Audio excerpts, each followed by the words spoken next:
Have you ever experienced a moment where a single sentence was enough to sever the bond between you and your family? I have. And in that moment, all the trust, all the sacrifices I'd made over the years suddenly felt meaningless. My name is Hannah Miller, 37 years old, born and raised in Denver, Colorado. To the neighbors, I'm the devoted, caring daughter who always knows how to carry the load. But in the very home I spent nearly my entire adulthood protecting, I was seen as expendable, a burden.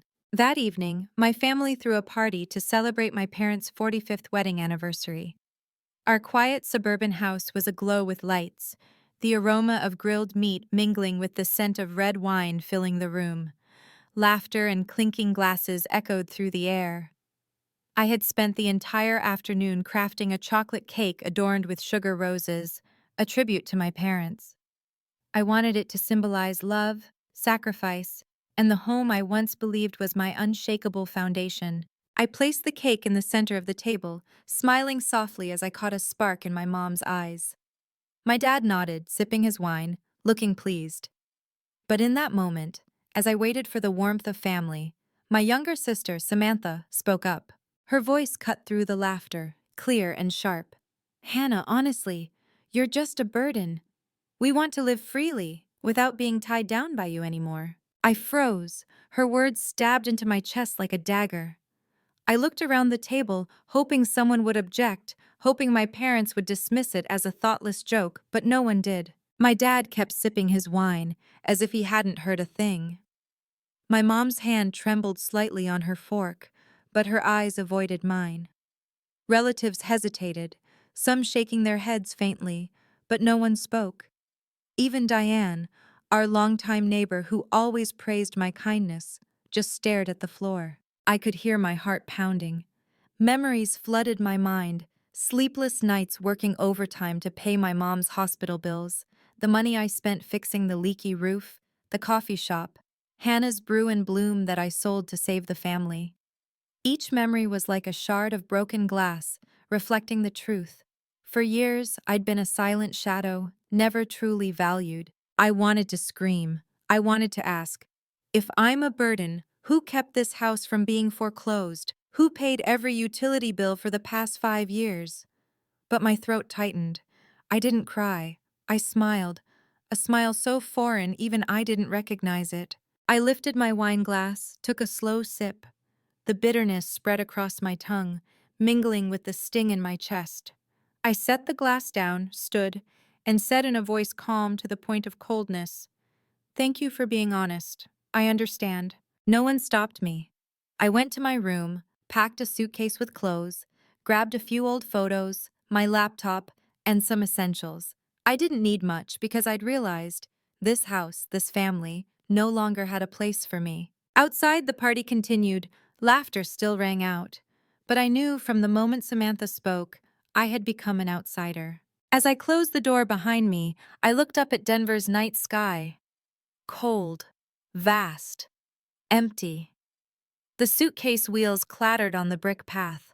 I loaded it into my car, started the engine, and drove off. The car left the familiar street, leaving behind the brightly lit house I once called family. That night, I rented a small motel room on the outskirts of town. The dim yellow light cast shadows on the stained walls. I sat on the bed, listening to the wind whistle through the window cracks. My heart ached, but deep inside, there was a strange flicker, relief, because at last I understood. I was no longer a burden, and I would never let anyone treat me like one again. But then, a question haunted me. How would they survive without me? When the utilities were cut off, when bills piled up, when the house I'd held together started to crumble. That night, I didn't sleep. I stared at the ceiling, and a promise echoed in my heart. I would never go back to the way things were. Have you ever faced a moment when the people closest to you denied your worth? Have you sacrificed everything only to be met with silence or rejection? If you're nodding, I understand you. This story isn't just mine. It could be yours or anyone who's been taken for granted in their own home. If you want to know what happened next, when I set boundaries and forced my family to face the consequences, join me in the next chapter. And if you relate to this story, leave a comment or share your own experience, because sometimes just listening to each other makes us feel less alone. Have you ever sacrificed everything you built to save a home you thought was unbreakable, only to find, ironically, that same home cast you aside as unwanted? I did. And the cost wasn't just money, but my self-respect and pieces of my heart that may never fully heal. The day I opened Hannah's Brew and Bloom in downtown Denver, I cried tears of joy. It wasn't just a coffee shop, it was a dream I'd nurtured since college. I wanted a space that blended the aroma of freshly roasted coffee with vibrant fresh flowers. Customers could sip cappuccinos while admiring roses and carnations, even buying small potted plants to take home. The shop made it into a local magazine with the headline, "A Corner of Denver Bursting with Flavor and Flowers." I remember that morning before the grand opening, pouring the final lattes, hands trembling but heart brimming with confidence. Customers poured in. Bride Stoby ordered wedding flowers. Office workers stopped by for a moment of peace before their workday. I thought I'd spend my life there. But fate took a different turn. One October night, I got a call from my dad. His voice was hoarse, weary. "Hannah, your mom's in the hospital. The surgery costs a fortune. We're drowning in debt, and the bank's threatening to foreclose." I went numb. After the call, I drove to the hospital and saw Mom on the bed, tubes everywhere, her face pale. Dad sat beside her, his eyes desperate. I knew if I didn't act, the home I grew up in would be gone forever. 3 weeks later, I signed the papers to sell the coffee shop. The buyer paid $200,000, enough to save my parents, but no amount could replace what it cost my heart. On the handover day, I stood silently as the Hannah's Brew and Bloom sign was taken down. It felt like someone was tearing away a piece of my soul. I moved back in with my parents and Samantha. I told myself, just a few months. Once things stabilize, I'll rebuild. But those months stretched into 5 years. Each month, I paid $2,500 for electricity, water, internet, taxes, and home repairs. My salary as a garden center manager wasn't much, but I scraped by. I cut out all personal expenses. No new clothes, no vacations, not even a favorite book. Every penny went to that house. Dad would occasionally nod. "Good girl, Hannah. You're keeping this family together." Mom hugged me, tears in her eyes, thanking me. But Samantha, my once adoring little sister, now looked at me with cold eyes. I remember leaving a coffee cup in the sink once. Samantha walked by and snapped, "You're living here for free and can't even keep things clean." I froze. Living here for free? I was paying for everything, from the electric bill to the new roof. But in my sister's eyes, I was a freeloader. Late at night, I'd sit alone in my old room, scrolling through photos of the coffee shop. I missed the customers' laughter, the smell of fresh pastries, the joy of seeing my first profit. That longing mixed with bitterness, creating a suffocating spiral. Sometimes I thought, why not leave? But then I worried about my aging, frail parents. I feared they'd lose everything if I left, so I kept paying, kept enduring. Samantha grew more distant. The little girl who once snuggled beside me for bedtime stories now blasted music to drown me out. Once I overheard her on the phone with friends. "I'm so tired of this. My sister just clings to the house, so outdated, such a hassle." I clutched my chest, feeling like I'd been punched. From her hero, I'd become her hassle. The deepest pain wasn't the money. It was the ingratitude. I believed my sacrifices would be appreciated. But I learned, in this house, sacrifice was seen as duty. And I, the sacrificer, became the expendable shadow. Looking in the mirror, I saw a worn-out Hannah, eyes sunken, smile forced. I asked myself, how much have I lost, and what's left to lose? Then came that moment at the anniversary party. Samantha called me a burden. The silence around the table proved that my 5 years of sacrifice meant nothing. Everything I gave up, my dreams, my money, my youth, was met with rejection. You see, sacrifice doesn't always make you loved. Sometimes it makes others take you for granted. And when you can't give anymore, they won't hesitate to discard you like something worthless. I'm sharing this not to complain, but to explain why that night I chose to walk away.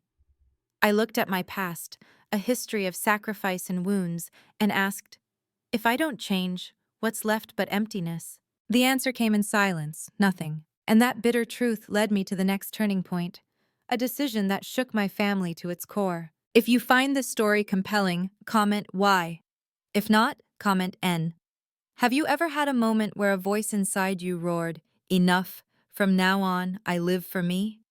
That was the moment that changed my life forever. After leaving the Miller house that night, I drove to my best friend's place, Michael and Laura. Their small Capitol Hill home was lit up, the front door open as if they knew I was coming. Laura hugged me, her embrace so warm I nearly cried. Michael pulled my suitcase inside, placed a hand on my shoulder, and said simply, "Hannah, you don't need to explain anything. You're safe here." I sank onto their couch, shoulders trembling. I told them everything, from selling the coffee shop, to years of paying bills, to Samantha's cruel words. Each word peeled back a layer of pain. Michael listened, his eyes flashing with anger on my behalf. Laura stayed quiet, occasionally handing me tissues to wipe my tears. When I finished, Michael said firmly, "Stop saving them, Hannah. You've given everything, and got only ingratitude in return. Let them learn to survive." Laura nodded, her voice gentle but resolute. "You've lost too much for them already. It's time to live for yourself." I sat silently, a storm raging inside. Part of me wanted to brush it off, to keep enduring as I always had. But another part, the strong part buried for too long, was rising. That night, alone in their living room, I opened my laptop. I pulled up the list of auto payments I'd maintained for 5 years. Each item appeared. Electricity, $320. Month water, $95. Month. Internet, $80. Month property taxes, $1,000. Quarter home insurance, $400 month, and countless smaller expenses, totaling nearly $2,500 a month. I stared at the numbers, my heart heavy. For years, I'd sacrificed my dreams, my joys, just to cover bills that weren't mine. I took a deep breath, moved the cursor to cancel payment. My finger trembled. Samantha's voice echoed, "You're just a burden," and my parents' indifferent silence at the party. I clicked. A prompt appeared. "Are you sure you want to cancel this automatic payment?" I clicked yes. In that moment, my heart pounded. Part fear, but strangely part relief. Like a link in the chain binding me had just snapped. I kept going. Water canceled, internet canceled, insurance canceled, taxes canceled. Each click was a cut, severing the rope that had tethered me for 5 years. I was no longer the pawn for expenses others took for granted. I was reclaiming control of my life. When I finished, I leaned back, exhaling. No tears, no anger, just a strange clarity, like breathing free air for the first time. Laura stepped out, saw me sitting quietly, and smiled softly. "You did it, didn't you?" I nodded. Michael grinned from behind. "Welcome back to your own life, Hannah." But the relief didn't last long. I knew my decision would unleash a storm. My family would soon notice the auto payments had stopped. Samantha would panic. Mom would cry. Dad would blame me. And I'd be seen as the betrayer. That night, on Laura's guest bed, I lay awake. I wondered, am I being too harsh? Am I abandoning them? But the answer came back. I was only giving them the life they claimed to want, one without me. I remembered every time I tried to please them, the gifts, the timely bill payments, my silence in the face of Samantha's insults. None of it was enough to make them value me, and if that was the case, why keep sacrificing? The next morning, I woke to a rare sense of peace. Laura brewed me mint tea, its soothing aroma filling the air. Michael read the paper, sipping coffee, occasionally glancing at me with a smile. They didn't need me to sacrifice, didn't need me to pay to exist. They accepted me, simply because I was me. In that moment, I realized true family isn't where you're exploited, but where you're cherished. My phone buzzed relentlessly. Dozens of texts from Mom and Samantha. I didn't open them. I knew they'd be filled with blame, panic, or even curses. I needed time to hold on to the peace I'd just found. That evening, as I wrote in my journal, Laura sat beside me and said softly, "Hannah, brace yourself. When they realize you've cut everything off, they'll try every way to pull you back. But you don't owe them anymore. Remember that. I nodded. Deep down, I knew the storm was coming. But unlike before, I was ready. Because for the first time in years, I'd chosen to free myself. If you want to hear more stories and struggles like mine and feel a connection, check out my previous videos on this channel. There are moments when you know you're right to set boundaries, but your heart still aches. I felt that just days after canceling all the family's payments. 3 days. Just 3 days after I left the Miller house, the flood of messages began. First was Samantha. Her voice in the call was panicked but still carried her usual commanding tone. "Hannah, the internet's cut off. I can't submit my freelance work. Mom's crying because she can't watch her favorite show. Dad can't take lawnmower repair orders. Turn it back on now." I took a deep breath, keeping my voice calm. "Samantha, you called me a burden. Now's your chance to prove otherwise. Figure it out." A second of silence, then a scream. "You're so selfish. This family's a mess because of you." I hung up. My hands shook, but not from fear. For the first time, I wasn't letting her words manipulate my guilt. On the 5th day, a text from Mom. "Hannah, the power's out. Your dad's been snapping all day. Relatives are talking. Can you turn it back on for us?" I read it over and over, my heart heavy. I love my mom, but for years, she stayed silent through every hurt I endured. If I gave in now, everything would slide back to the old ways. I replied, "I can't. You all need to find a way." I set the phone down, tears falling but my heart lighter. The breaking point came on the 7th evening. I was setting the table with Laura when Samantha called, her voice choked with sobs, no longer arrogant. "Hannah, Dad had a heart attack. We're at St. Luke's. Please come." My heart clenched. Without thinking, I drove through the night to the hospital. When I stepped into the ER, I saw Samantha slumped by the door, mascara streaked. For the first time in years, I saw her cry for something other than herself. She looked at me, voice trembling. "I'm sorry, Hannah, I don't know what to do." I didn't respond. I just placed a hand on her shoulder and went to handle the emergency payment for Dad. I didn't want him worrying about money in a life-or-death moment. Dad lay in the hospital bed, pale, an oxygen tube in his nose. Mom sat beside him, clutching his hand, her eyes filled with fear. Seeing them, my anger melted, replaced by pity. But at the same time, a clear thought rang out. If I keep carrying them, it'll go back to how it was, and next time, I might lose myself. When Dad stabilized and the doctor left, I spoke. My voice was soft but firm. "I've paid the emergency costs. But I need to be clear. I'll only help you set up a basic financial plan to sustain yourselves. From now on, you handle the rest." Mom looked up, eyes red. "Hannah, are you really abandoning us?" I took her hand, replying slowly, "No, Mom, I'm not abandoning you. But I can't keep being the unconditional lifeline. If I carry everything, no one learns to stand on their own, and when I'm exhausted, we all sink." Samantha stayed silent, staring at the floor. No reaction, no argument, just tears falling. That night, leaving the hospital, I sat in my car for a long time. Denver's night was quiet, streetlights casting golden glows on the wet pavement. I thought of my parents, Samantha, myself. Before, a crisis like this would have pulled me back, taking on all the burdens. But this time was different. I understood. Love doesn't mean sacrificing yourself to exhaustion. Love needs boundaries. And if they're to grow, they have to learn to live without leaning on me. In the days that followed, word about my family spread through the neighborhood.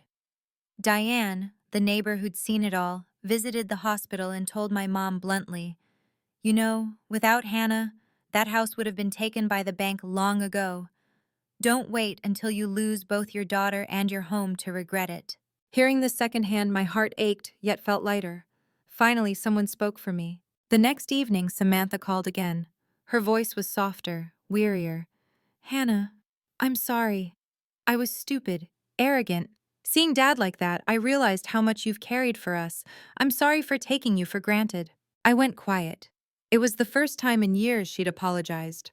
But I knew words alone weren't enough. They needed action. I replied, "No debts, Sam. What I want is for you to stand on your own, to value what you have. That's enough." She cried, so did I. From my mom to my sister, my family began to change. Slowly, imperfectly, but they took the first steps. I realized some wounds only heal when people face the truth with their whole hearts. Mom had to confront her silence. Samantha had to face failure and hardship. Only then did they understand what I'd endured. And I, after years of sacrifice, finally saw a faint light from the other side, the light of regret and growth. Do you believe sometimes you have to walk away from a family to save it? I didn't. Until it happened to me. That fall, the Miller family's big house was put up for sale. The home, once a symbol of memories, laughter, and tears, now had a for sale sign in the front yard. I didn't attend the handover, but Diane sent me a photo. The old wooden door, the untrimmed lawn, the sign tilting in the autumn wind. Seeing it, my heart tightened, but I no longer felt broken. Instead, it was the closing of an old chapter. My family moved to a small apartment in Denver's East Colfax. From a spacious house with a garden, they now squeezed into a modest two-bedroom unit. Mom said she now calculates every penny at the grocery store, no longer shopping freely. Dad joined a community debt management course, learning to track expenses, something he'd always left to me. What surprised me was Samantha. From a girl who scorned manual labor, she now worked steadily at a retail store. Those night shifts at the supermarket seemed to be a turning point. She learned that earning $1 takes sweat, patience, and sometimes pride. During a video call, I saw her in her small rented room, wearing her uniform, hair neatly tied back. She looked at me, voice choked. "I know you didn't abandon me. I used to think you were trying to make me feel inferior, but now I get it.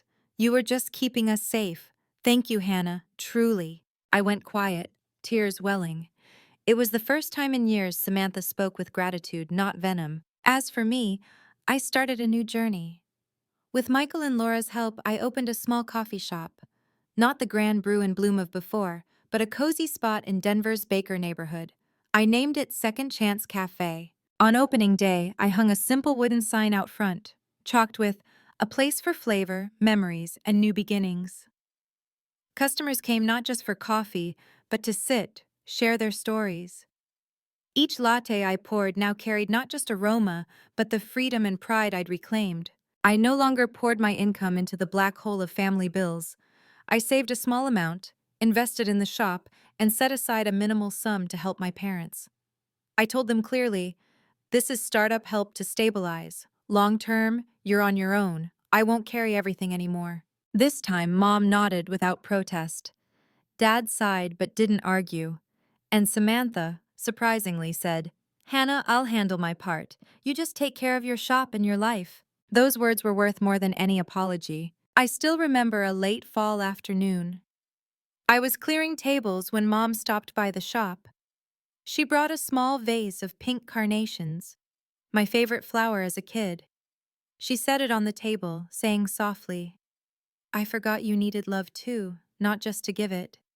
I want to start over, if you'll let me." I hugged her. In that embrace, I felt no distance. Just a woman trying to right her wrongs, late but sincere. Samantha grew too. One night, she called, exhausted from a long shift, but laughed. "Working hard has its own joy. Every dollar I earn is mine." I never knew this feeling before. Hearing her, I felt lighter. Finally, the lesson sank in. Not from my advice, but her own experience. My family, after all the upheaval, learned to live differently. No longer leaning on me, they learned to save, to be grateful. And I found peace. Not by abandoning them, but by setting clear boundaries, helping only within limits. I learned, family should never be a burden. It only matters when built on mutual respect and appreciation. One late evening as I locked the shop, my phone rang. It was Samantha, voice choked. "Hannah, I know you didn't abandon me. I know you're still watching over, just not caring anymore. That's what made me grow. I love you." I leaned against the shop door, tears falling in Denver's quiet night. I replied softly, "I love you too, Sam, and I believe from now on we'll be women who stand on our own, but always have each other." Looking back, I see, without those bitter days, I wouldn't have found myself. Without that cruel rejection, I wouldn't have learned to say enough. Without my mom's painful silence, my sister's arrogance, I wouldn't have realized the value of boundaries. Now I live my life free and at peace, My family, after all the losses, learned their lesson.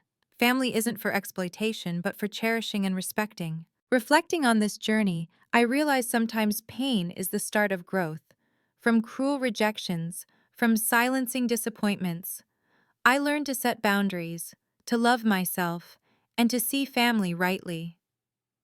My family, after all the upheaval, understood that love can't just be dependence or exploitation. It must come with respect, sharing, and gratitude. My story isn't just mine. It could reflect many of you who've felt overlooked, who've sacrificed too much without recognition. But I believe, once you're brave enough to say enough, you'll find freedom and peace in your soul. If you find value in this story, leave a comment with your thoughts.